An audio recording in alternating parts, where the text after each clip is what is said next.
relationships have never been cleared for takeoff, but at least I'm not the only one in my family not to be married. Got 30 days and 30,000 miles. One of your exes is on a flight from Los Angeles to Houston. Montana.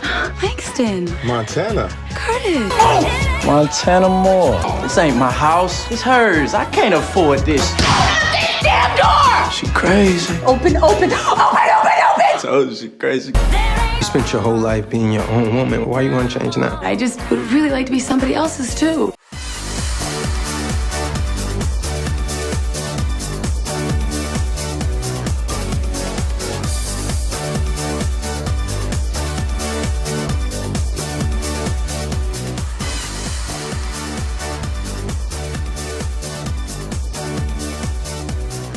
Labor of love, a passion project of mine for almost 10 years. And to see it come together with the kinds of people like Derek Lucan and Paula Patton and Jill Scott. I mean, the list goes, and Tay Diggs and Jaimin Hansu and Boris and Trey. I mean, I forget how many people are in this movie, and it's a dream come true for me, you know, as a director. What can people expect when they go see this film? Oh, they're gonna laugh more than they have laughed in a movie in a long time. They're gonna laugh a lot, and they're gonna drop a couple tears. And it's a kind of movie that it feels like a mainstream movie that just happens to have African American actors in it. And that's the thing I'm proud about. We made a universal movie that has the best and the brightest in our community in it. It's crazy when you go to set and you have somebody like Paula Patton, Jill Scott, Adam Brody, and it feels good, man. It feels like I take off my winter coat and I can shed some layers and I get to laugh, man. And there was a lot of, smooching and kissing. I had a great time on set. Atlanta's a pretty vibrant city. How cool is it to have premiere here tonight? Oh, dude, it's like coming home to the people. I heard another person say, man, this is like the Black Renaissance capital. So where else are you gonna have a premiere? My favorite part of the movie was when Jill Scott says warm nuts. When she said warm nuts? Oh, yeah. Yeah. You remember that part? Oh, that cleavage, yeah. Yeah, that cleavage, yeah. My favorite part of the movie was the love. I believe in love. That part was amazing for me.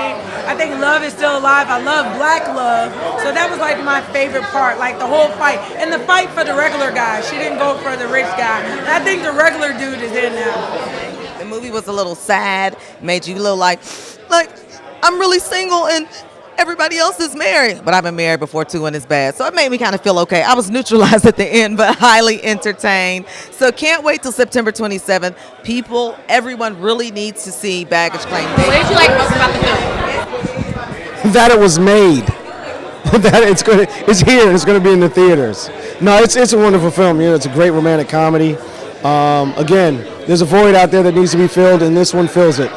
Yeah. So what new project are you working on? What are you working on right now? Reoccurring on Ricky Smiley this year. I have a movie coming out in October on VH1. It's the life story of TLC. I play L.A. Reid, and we're in talks with TV One about something that I can't mention. What I like most about working on Martin was just that it was like a family, and we had a lot of fun. It's like we're getting paid for this. Someone's gonna catch on sooner or later. That was the most fun I've ever had working.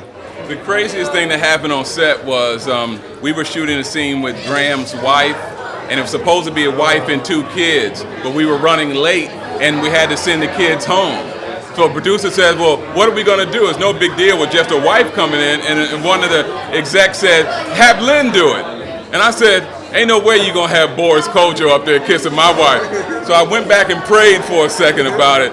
And then here he comes up on there, and they do the scene where they kiss.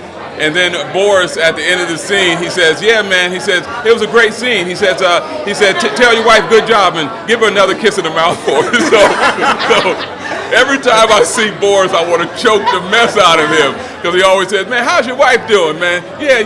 Give her a kiss in the mouth for me. Right? So that's the craziest thing.